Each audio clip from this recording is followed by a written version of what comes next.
ketika Hasan Nasbi dilantik lah, setidaknya banyak sekali yang diklarifikasi oleh istana, mulai dari RUU Pilkada, mulai dari Kaisang akan menjadi gubernur, dan bahkan juga terkait jet pribadi, dan bahkan juga Fufu Fafa dan lain sebagainya. Kemungkinan membuat Hasan Nasbi di sini pusing ya dengan pemberitaan-pemberitaan yang beredar.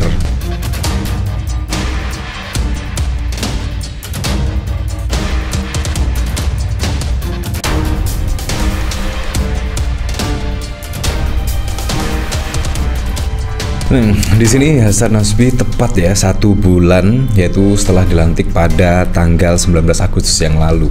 Dan bahkan setelah 19 Agustus yang lalu itu ada fenomena, yaitu apa? Yaitu tentang RUU Pilkada, dan bahkan juga masyarakat Indonesia bahkan juga menggelar aksi pada saat lalu itu di depan gedung DPR. Dan bahkan pada saat putusan MK setidaknya mau dianulir oleh DPR, bahkan pihak istana juga sibuk mengklarifikasi kesana kesini ya, setidaknya terkait menganulir putusan MK yang pada waktu lalu ramai banyak protes dari masyarakat. Nah, bahkan ketika Hasan Nasbi dilantik lah, setidaknya banyak sekali yang diklarifikasi oleh istana, mulai dari RUU Pilkada, mulai dari Kaisang akan menjadi gubernur, dan bahkan juga terkait jet pribadi, dan bahkan juga Fufu Fafa dan lain sebagainya. Nah, di sini dalam 1 bulan terakhir, kemungkinan membuat Hasan Nasbi di sini pusing ya dengan pemberitaan-pemberitaan yang beredar ya terkait Fufu Fafa, jet pribadi, dan bahkan pada saat lalu terkait RUU Pilkada yang akan diparipurnakan oleh DPR. Nah, tiba di istana, Hasan Nasbi bakal dilantik jadi Kepala Kantor Komunikasi Kepresidenan. Nah, di sini tanggal 19 Agustus dan saat ini 20 September, artinya sudah 1 bulan ya Hasan Nasbi menjadi Kepala Kantor Komunikasi Kepresidenan, dan bahkan juga ya setidaknya menjadi jubir dari keluarga Presiden Joko Widodo ya, kurang lebih tepatnya ya. Nah, dari sini saya juga penasaran kira-kira komentarnya seperti apa ya. Dari Dani, tidak sia-sia menjilat. Dari Citizen, yes mantap, udah 1 ini memang cocok jadi Kepala Kantor Komunikasi Istana. Selamat seekor ya, silahkan menikmati uang pajak kami. Dapat jabatan juga, jilatan membuahkan hasil hasik, mayan dapat jabatan 2 bulan ya bro. Istana Negara bukan lagi jadi tempat yang eksklusif karena siapapun bisa dikasih jabatan asal menjilat. Ya seperti itulah, pada waktu lalu memang kalau kita lihat kesibukan dari Kepala Kantor Komunikasi Hasan Nasbi setidaknya mengklarifikasi lah soal polemik RUU Pilkada, dan bahkan istana ingatkan berdemokrasi dengan menjaga kondusivitas. Nah, bahkan pada saat lalu yang cukup unik yaitu disinggung Hasan Nasbi, Mahfud MD jelaskan soal naik jet pribadi bareng Kaisang. Nah, bahkan pada saat yang lalu bukannya menjawab secara terang benderang soal dugaan gratifikasi soal Kaisang menggunakan pesawat jet pribadi, tapi malah membandingkan dengan Pak Mahfud MD dan bahkan juga Ibu Megawati yang pada waktu lalu pernah menggunakan pesawat jet pribadi. Dan akhirnya juga sudah dijelaskan oleh Pak Mahfud MD, tidak seperti Kaisang yang pada waktu lalu mendatangi KPK, tetapi juga sampai saat ini masih abu-abu dan semakin tidak jelas, dan bahkan juga timbul pertanyaan-pertanyaan dari netizen-netizen. Ya, seperti contoh nebeng tetapi temannya tidak ikut, menggunakan pesawat jet pribadi tetapi membayar tiket, dan lain sebagainya lah.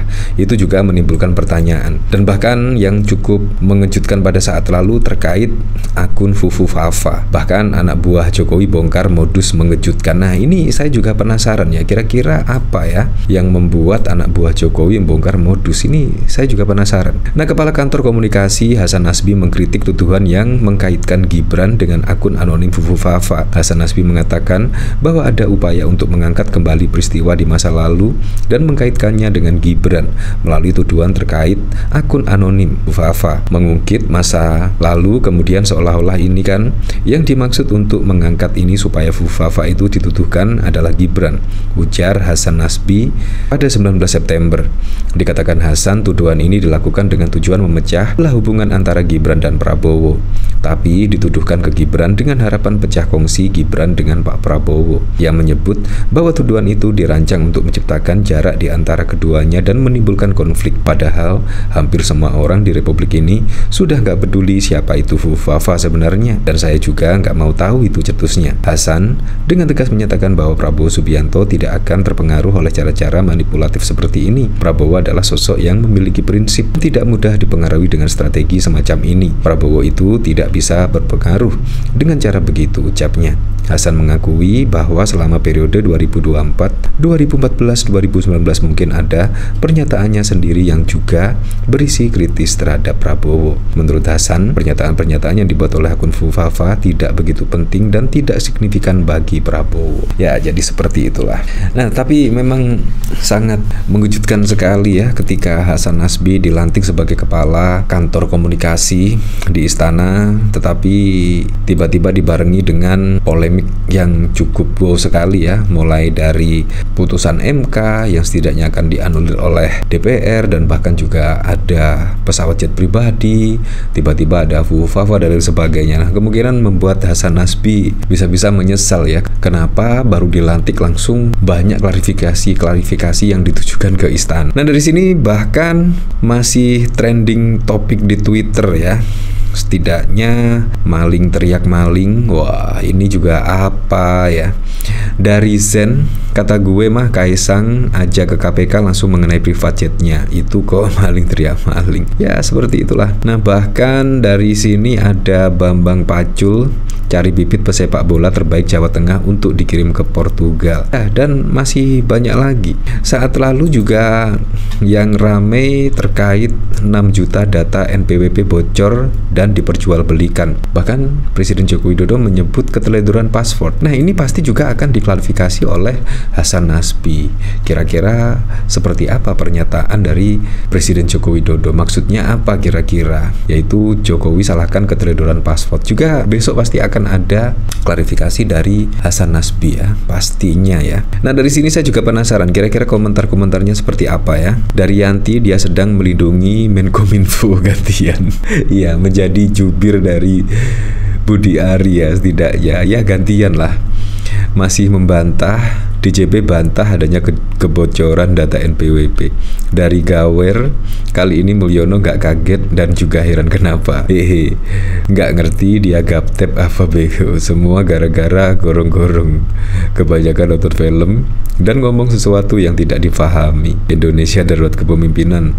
Tinggal panggil instansi terkait itu jadi tugas eksekutif. Bingung saya pola pikirnya.